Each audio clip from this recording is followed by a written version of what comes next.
आप सभी के चरण में मैं प्रणाम करता हूं। मेरे प्रणाम को स्वीकार कर। विषय आपने सुना।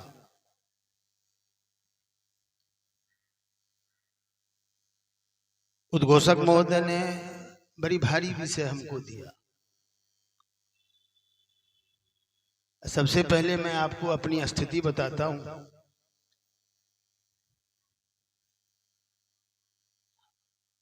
पहले की स्थिति और आज की स्थिति। जिन दिनों शिव शिष्यता के राह में चला था, शिव को गुरु मानकर, आज भय सा लगता है, डर लगता है। कल जब प्रारंभ था, न डर थी, न संकोच, न भय। भय यह नहीं लगता कि अकारण कोई बातें हो जाएगी मेरे जीवन में। भय यह नहीं लगता कि जिंदगी जिया कैसे जाएगा। इस भीड़ को जब देखता हूं, ये मंच, ये साउंड, ये माइक जब लगती है और ऐसे आयोजनों में आने की व्यवस्था जब बनती है हमारी, तो मन इस बात को समझता है। बार बार गुरु से दया की याचना करता हूं कि बचाइए ऐसे जगहों से।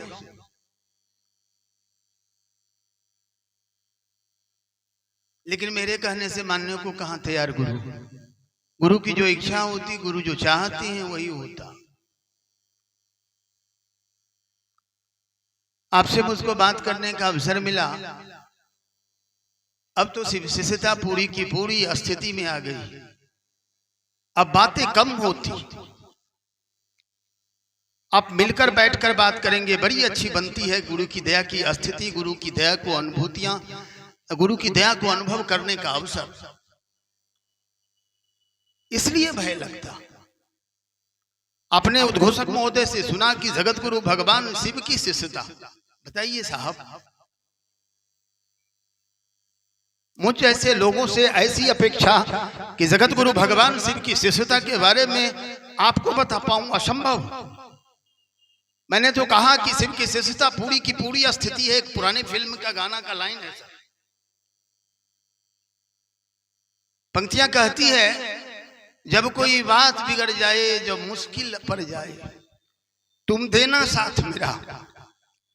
स्थिति यही है।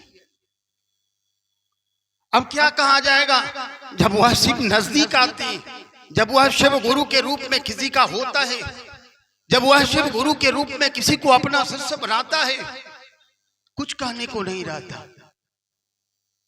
एक कहानी है, मंसूर सो रहा था। सभी जानते हैं, साहब के द्वारा चूंकि कहा गया है। मंसूर एक रोज सो रहा था। आवाजें आती है मंसूर के कानों में, खुदा की। ऐ मंसूर, उठ, सो रहा है क्या? नींद में था मंसूर। आवाजें लटपटाई हुई खुदा से कहता है कि हाँ बोलिए, क्या बात है। मंसूर टोपी पहनते थे। खुदा ने कहा, मस्करी कर रहे हैं खुदा अपने बंदे से। और खुदा ने कहा, क्या है मंसूर, टोपी बेचेगो क्या? मंसूर कहता है कि जाइए, फालतू बात क्यों करते हैं, टोपी भी हमको बेचना उचना नहीं है। फिर खुदा कहता है, मंसूर, टोपी बेचेगो क्या? मंसूर झल्ला के कहता है कि कहा ना एक बार की टोपी मुझे नहीं बेचनी। फिर थोड़ी देर के बाद आवाज आती है, क्या है मंसूर, बोलना, टोपी बेचेगा? मंसूर कहता है कि तुम खरीद पाओगे? या तुम्हें है क्या जो तुम टोपी खरीद पाओगे?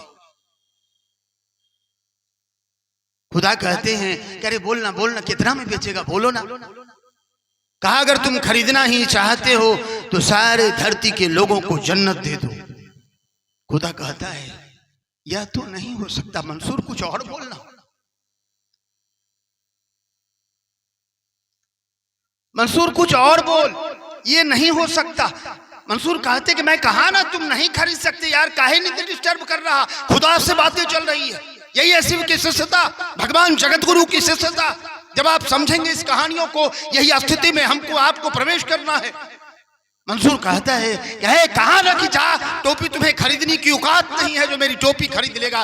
मंसूर कहता है, खुदा कहता है कि बोलना बोलना, अब दूसरा कुछ बोलना, दूसरा कुछ बताना, कीमत लगाना अपनी टोपी को। मंसूर कहता है चल ठीक, एक बार और कहता हूं, ये धरती के जितने लोग हैं सबको जहन्नुम दे दे।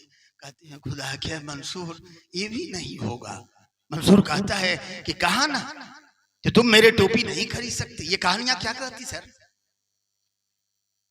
ये मोहब्बत है, शिव की शिष्यता। शिव की शिष्यता स्थिति है, शिव की शिष्यता व्यवहार है, तो उसमें हमको आपको प्रवेश करना होगा। जगत गुरु भगवान शिव की शिष्यता इतनी विराट है, जहां से गुरु पद कहा जाता है, गुरु और शिष्य की परंपरा, उद्भव, गुरु का उद्भव गुरु शिव के पास से हुआ है सर। जहां से यह उद्भव हुआ गुरु शिष्य परंपरा का, वही आलोक स्तंभ है महादेव, वही आलोक स्तंभ कहा जाता शिव को। और उस जगत गुरु भगवान शिव की शिष्यता के बारे में मुझ जैसे खत्म आदमी को आपने कहा कि भगवान जगत गुरु भगवान शिव की शिष्यता के बारे में बताइए। सर एक ही बात, साहब की जो वह पंक्तियां हैं, साहब ने जो हमको आपको दिया है, यह जानिए कि शिव की शिष्यता आज जब पूरी धरती की पूरी कायनात कि गुरुडम सिस्टम में एक गजब सी बात आई। आज गुरुडम सिस्टम चल रहा है हमारे आपके जगत में। गुरुओं की कमी नहीं है लेकिन शिष्य नहीं, गुरुओं की कमी नहीं है लेकिन शिष्य नहीं है। गुरु तो बता रहे, और अगर पकड़ा भी गुरु के द्वारा तो क्या पकड़े हम लोग, बहुत ज्यादा। गुरु तो कह रहा है कि परमात्मा की तरफ चलो। गुरु का एक ही काम है, शिष्य के मन में ईश्वर के प्रति प्रेम पैदा कर देना, और तो गुरु का कोई काम नहीं होता। गुरु का एक ही काम है परमात्मा के प्रति जीव के मन में प्रेम पैदा कर देना, यही तो गुरु करते। और गुरुजन तो कर रहे, होता क्यों नहीं? ये हो क्यों नहीं रहा? क्या गुरुजन ये गुरुडम सिस्टम असमर्थ हो गया, या शिष्य बनने की स्थिति हमारी आपकी नहीं बनती? तो एक ही बात आती है कि शिष्य बनने की स्थिति हम आप नहीं धारित कर पाते। कहा जाता है गुरु कोई भी हो, जो गुरु कहते हैं वह शिष्य को करना पड़ता है। जैसा गुरु चाहते हैं वह शिष्य को चाहना पड़ता है। जब ऐसा आप चाहेंगे तो गुरु जैसा चाहेंगे। कहा गया कि गुरु कुम्हार शिष्य कुंभ है, गुरु कुम्हार शिष्य कुंभ है, गही गही काटत खोट। गुरु को कुम्हार की संज्ञा दी गई। कुम्हार क्या करता भाई साहब? मिट्टी इकट्ठा करता, खेत से लाता, बैलगाड़ी से लाता, थूरता उसको मुंगरी के चोट से। आपने देखा होगा, हमारे पड़ोस में भी हैं ऐसे लोग जो बर्तन का मूर्ति बनाते हैं, मिट्टी का मूर्त रूप देते हैं, और उसको किस तरह से प्रोसेस किया जाता, ठीक उसी तरह से वही अपने शिष्य के साथ गुरु करते हैं। लेकिन मानिए कि एक मिट्टी का टुकड़ा मुंगरिया के चोट से छिटक गया, रास्ते पर चला गया। अब उस टुकड़ी को, उस मिट्टी के टुकड़े को कितना जन्म घिसना पड़ेगा, थूक खखार गंदगी में जाना आना पड़ेगा, इसकी कोई अंदाजा है आपको? फिर कब वह मिट्टी आएगा कुम्हार के पास, तब उसकी सारी प्रोसेस करके उसको कोई रूप दिया जाएगा, उसका कोई मूल्य बनाया जाता। यही है कुम्हार का प्रोसेस। ठीक उसी तरह से गुरु के बारे में कहा गया कि गुरु कुम्हार होता, शिष्य कुंभ होता। हम लोग सोचते हैं ऐसा होना, कुछ नहीं सोचना भाई साहब। गुरु के आश्रय बैठ जाना, गुरु के भरोसे आ जाना, गुरु के चरण से लिपट रहना, रे स्थिति हमारी आपकी यही बनती है। तो गुरु कोई मूर्त रूप आपको हमको दे पाते हैं।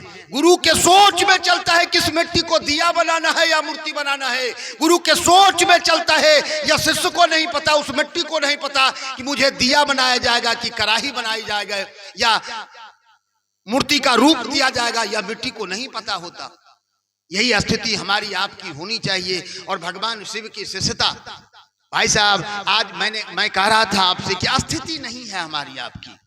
आज जो गुरुडम सिस्टम चल रहा है, जो बताया जा रहा है, कहा जा रहा है, हमने सुना है सत्संग और प्रवचनों में कि लोभ मोह ईर्ष्या घृणा को छोड़ो, और बहुत सारे ऐसे बातें कही जा रही है सत्संगों के माध्यम से, साधुओं के माध्यम से। कि इन तमाम चीजों को छोड़ो, लोभ मोह माया ईर्ष्या को छोड़ दो, तज दो। तज दिए भाई साहब, नहीं हो पाता। हम माया में जन्म लिया, हम जीव में जगत में आए हैं, हमारे साथ माया रहेगा। हम झूठ बोलेंगे, हम कुविचारी रखेंगे, हम कुविचारी हैं, हम रहेंगे।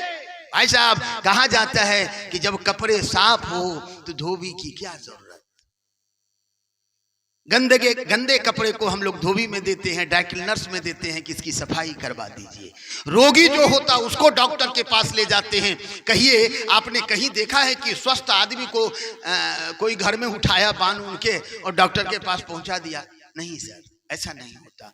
रोगी को इलाज डॉक्टर के पास ले जाया जाता, गंदे कपड़े को ड्राई क्लीनर्स या धोबी के यहाँ दिया जाता, धुलने के लिए, स्वच्छ करने के लिए। हम जीव जैसे जगत में आते, ये जगत के आओ हवा का असर है। ये जगत जो बना है, ये जीव जिससे बना है, उसका ये असर है कि हम लोभ करेंगे, माया करेंगे, घृणा करेंगे लोगों से, झूठ बोलेंगे, जगत के लिए सोचेंगे। ये हमारी लाचारी है, हमारी स्थिति है, हम नहीं छोड़ सकते इसको। आज के गुरुडम सिस्टम कहते हैं लोभ मोह ईर्ष्या घृणा को तजो तब मेरे पास आओ, और जो नहीं तजेगा वो कहां जाएगा भाई साहब? जिससे नहीं तज पाता है, अरे आप तज लेंगे, हो सकता है इक्का दुक्का अपवाद लोग इस क्राइटेरिया को फुलफिल कर देंगे, चलेगा, लेकिन सामान्य जन सामान्य का क्या होगा? साहब ने कहा कि शिव जन सामान्य के गुरु हो सकते, शिव जगत के एक एक व्यक्ति के गुरु हो सकते, चाहे कुछ रुचि और प्रवृत्ति के धारक हो, कोई फर्क नहीं पड़ता। इसलिए कहा जाता भगवान शिव गुरु की शिष्यता आज के परिवेश की मात्र एक विकल्प है, जहां कुछ छोड़ने और पकड़ने की जरूरत है। हम लोग शिव चर्चा में बात कहते हैं तो बहुत सारे ज्ञानी लोग कहते हैं, शिव चर्चा वाला कहता है कि सब चीज करो और शिव गुरु करो। बिल्कुल सही है सर, आप तो बहुत कुछ कहते हैं, कहां लोग मानते हैं आपकी बातों को? अरे बेटवा खैनी चोरा चोरा के खाता है, हमने देखा है कि बेटवा खैनी बाप से चुरा चुरा के खाता है 2-4 साल तक, और 2-4-5 साल के बाद मैंने देखा है बापे से कहता देखा करना चुनौती लटा के अब सामने में चलने लगा। आपने तो जीवन भर बना किया, रे खैनी क्या खाची, खैनी खराबी कर तो, तंबाकू खराब इत्यादि इत्यादि। सर कहता है कि नहीं कहता?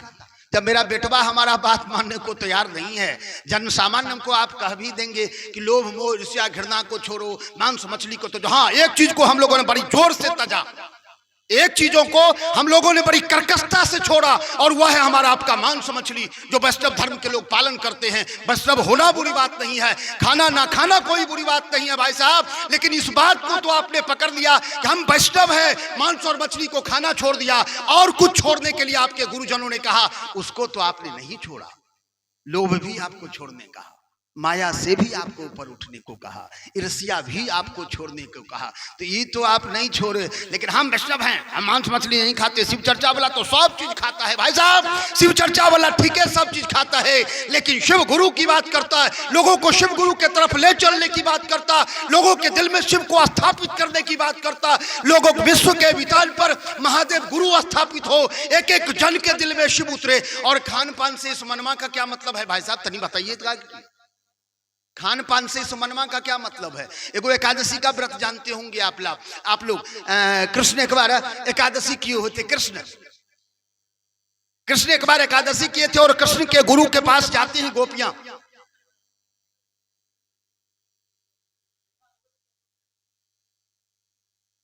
गोपियां भी एकादशी की हुई है, अब उपवास को तोड़ना है, समय हो गया, एकादशी का व्रत तोड़ने जा रही हैं।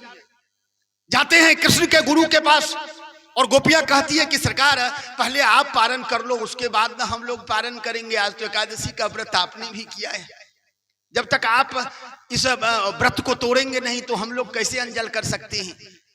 बड़ी सुंदर 56 भोग था गुरुजन के लिए, गुरु ने खाया, भर तो भोजन यहाँ तक लेके ढकार मारे कृष्ण के गुरु जी ने, और गोपियां सब चीज समेट बुटोर के चलती है अब घर की ओर। कृष्ण को अब एकादशी का व्रत तोड़ना था। गोपियां को गुरु से कहते हैं कि हे गुरुजन, हे गुरुदेव, अब जाना है केशव के पास, और केशव तो जमुना के उस पार है, और जमुना लबालब चल रही है, कैसे जाऊं? गोपियां कहते हैं कि जमुना की धारा लबालब कर रही, कैसे जाएंगे कृष्ण के पास, कैसे कृष्ण केशव का व्रत तोड़ा जाएगा? जानते हैं कृष्ण के गुरु ने कहा कि हे गोपी, जा जमुना से कहना कि अगर कृष्ण के गुरु आजन्म अन्न जल ग्रहण नहीं किया है तो हे जमुना मुझको रास्ता दो।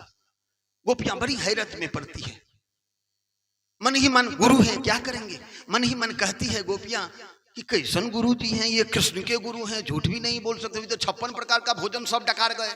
आई कहते हैं कि जमुना को कहने के लिए कि हे जमुना अगर कृष्ण के गुरु ने आजन्म अन्न जल ग्रहण नहीं किया है तो हे रास्ता दो कृष्ण तक जाने का, केशव तक जाने का।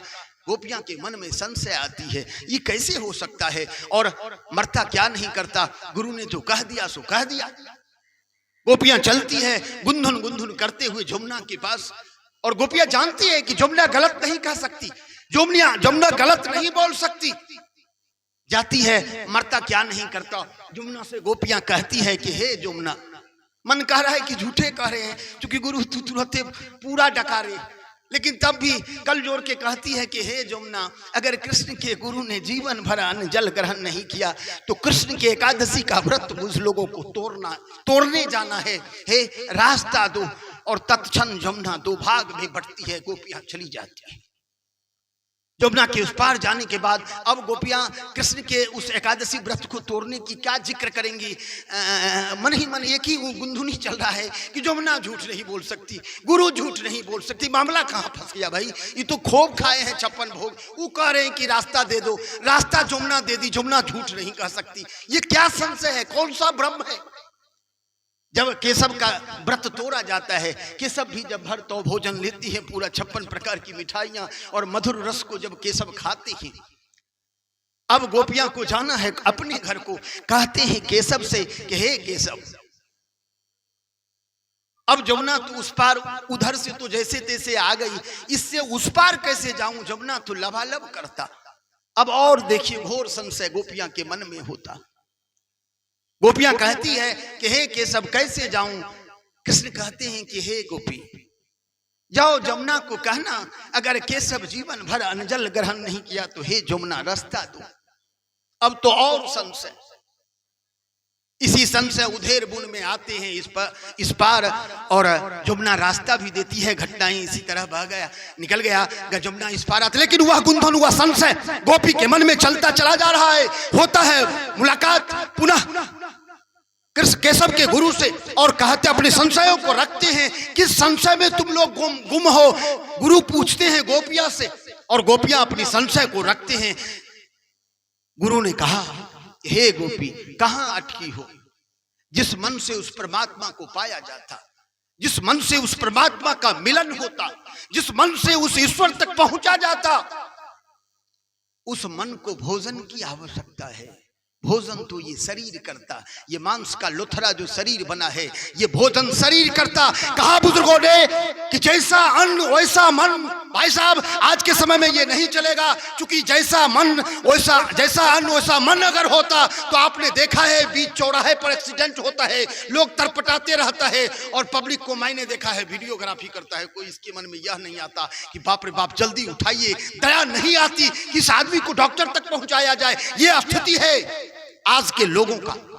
तो आज ये अनों का मन पर असर नहीं करता। अगर मन पर असर करेगा तो एक ही चीज है भगवान गुरु की, शिव की शिष्यता।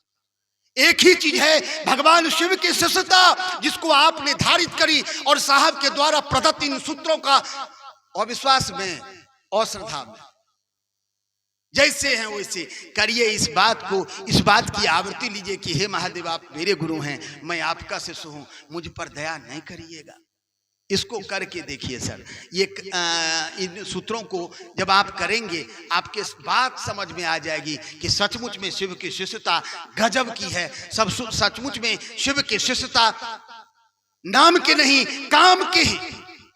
शिव काम के गुरु हैं भाई साहब, नाम के गुरु शिव नहीं है। आइए पुट टू टेस्ट एंड जज बाय रिजल्ट, हमारे प्रमोद भैया बराबर कहा करते हैं कि पुट टू टेस्ट एंड जज बाय रिजल्ट। शिव की शिष्यता ही ऐसी शिष्यता है जहां से शिव गुरु के मंच से आप शिष्य धारता है और कहता है कि भाई साहब अविश्वास में और श्रद्धा में जैसी रुचि प्रवृत्ति आपका रहा हो, जौन जाति बिरादरी के आप हो, जो खान पान आपका रहा हो, महादेव को अपना गुरु के रूप में वर्ण करिए। और इस सूत्रों को साहब के द्वारा प्रतिपादित सूत्रों को दोहरीकरण करिए, बार बार आवृत्ति लेने का कोशिश करिए। महादेव गुरु की शिष्यता अगर सचमुच में होगी तो गुरु आपको समझाएंगे, आपको अनुभूत कराएंगे। आज जरूरत है साहब के द्वारा प्रतिपादित सूत्रों को, जिन सूत्रों से आपको अपने गुरु से संबंध स्थापित होता है, जिन सूत्रों को करके, जिन सूत्रों को धारित करके आपको अपने गुरु के करीब ले जाता है, उन सूत्रों को पकड़ने की जरूरत है। लोगों को लगता है कि हे शिव के शिष्य लोग तो वही 3 गो सूत्र की बात करता, साप्ताहिक में हो या बड़े बड़े आयोजनों में हो, ये लोग तो भगवान का कोनो बातें नहीं करता, कोनो महादेव का किस्सा कहानी कुरान पुराण महाभारत का कुछ कहता तो अब न हुआ जो प्रवचन में होता आया, जो सत्संगों में बांटे जाते। साहब ने कहा मना ही है कि अनुभूति मत बताई जाए। साहब ने कहा कि मना ही है कि अनुभूति मत बताई जाए। हरिंद्रानंद ने पहला सिद्धांत बनाया कि अनुभूति बताई जाए लोगों के बीच जाकर, और वह अनुभूति कौन सा? जो हमने शिव को अपना गुरु मानकर इस बात को जाना और समझा है कि सचमुच में शिव आज भी गुरु हैं, सचमुच में शिव एक एक जन के गुरु हो सकते। ये पात्रता शिव के पास है। आप किसी भी रुचि प्रवृत्ति के हो, कोई खान पान आपका हो, 3 सूत्र का अवलंबन करिए, शिव गुरु की दया आपके समझ में आ जाएगा। भाई साहब, कहा गया कि देखन में छोटन लगे घाव करे गंभीर। ये सूत्र देखने में तो लगता जरूर है छोटा, लेकिन घाव करे गंभीर। वार बड़ी तीक्ष्ण है इसकी, वार बड़ी तीक्ष्ण है। इन सूत्रों का जरूरत है, इन सूत्रों को अनवरत करने का, अवलंबन करने का। और कहा जा सकता है कि मेरी बात पर मत यकीन करिए, मेरी बातों पर मत भरोसा करिए। मैंने टेस्ट करा है, जैसे टेस्ट करा है वह तरीका आपको भी बता देता हूं। मैं अपनी जिंदगी में एक ऐसे मोड़ पर फंसा था, जिंदगी के एक ऐसे मोड़ पर फंसा था जहां अपने भी मुंह मोड़ लिया, दोस्त और सगे ने भी मुंह मोड़ ली, और वहां गुरु से दया की याचना करी। आज याचना करने की भी जरूरत नहीं होती। आज तो एक ही मन करता है कि हे महादेव इतनी भर दया करिए कि किसी तरह आप याद में रहे, आपकी सुरती मेरे ख्याल से ना निकल जाए। नहीं सामर्थ्य है हमारा आपकी शिष्यता में चलना, नहीं सामर्थ्य है आपको गुरु मानकर आगे बढ़ना, आप ही का सारा सामर्थ्य है। आप दया करते हैं तो हम चर्चाओं में भाग लेते हैं, आप दया करते हैं तो किसी के दिल में महादेव गुरु उतारने की ख्वाहिश लेकर चलते हैं, आप दया करते हैं तो किसी से 2 शब्द अपने गुरु के बारे में बोल पाता हूं। ये आपकी दया है, बस इतनी दया बनाए रखिए। अब तो यही याचना करता हूं, यही अपने गुरु से निवेदन करता हूं, आपसे भी विनती और प्रार्थना करूंगा कि अगर आपने शिव को गुरु माना है, एक भजन का पंक्ति है, शिष्य बने हो अगर तो बने ही रहो, शिष्य बने हो अगर तो बने ही रहो, साथ चलने चलाने का वादा करो।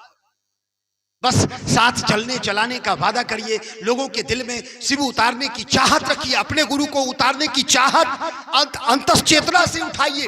अपने अंतश्चेतना में, अपने हृदय में यह चाहत बनाइए, यह भाव बनाइए कि लोगों के दिल में शिव को उतारना है। एक एक व्यक्ति के दिल में मनाना नहीं है, शिव को गुरु बनवाना नहीं है, शिव से आप हो जाइए ऐसा नहीं करना है। ये भाव रखना है एक एक व्यक्ति के दिल में शिव रूपी गुरु उतर जाए, एक एक जन के दिल में, और वह सहभागिता मुझको मिले। किसी एक व्यक्ति के दिल में शिव गुरु की शिष्यता उतारने का यह सौभाग्य मुझको मिले, यह प्रयास करिए, यही चाहत बनाइए। आपके जीवन सुगम हो जाएंगे, आपके जीवन के उलझन सुगम हो जाएंगे। आपके जीवन में आने वाली जो तूफानें हैं वह तूफानें रास्ते मोड़ देती है। सर यह मेरा अनुभव है, और मैं कुछ नहीं करता सर, मैं कुछ नहीं करता। मैं नहीं कर पाता गुरु की चर्चा, मैं नहीं जा पाता गुरु की चर्चाओं में, न मैं नहीं कर पाता लोगों से अपने गुरु की बात, मैं नहीं कर पाता 3 सूत्रों का अवलंबन।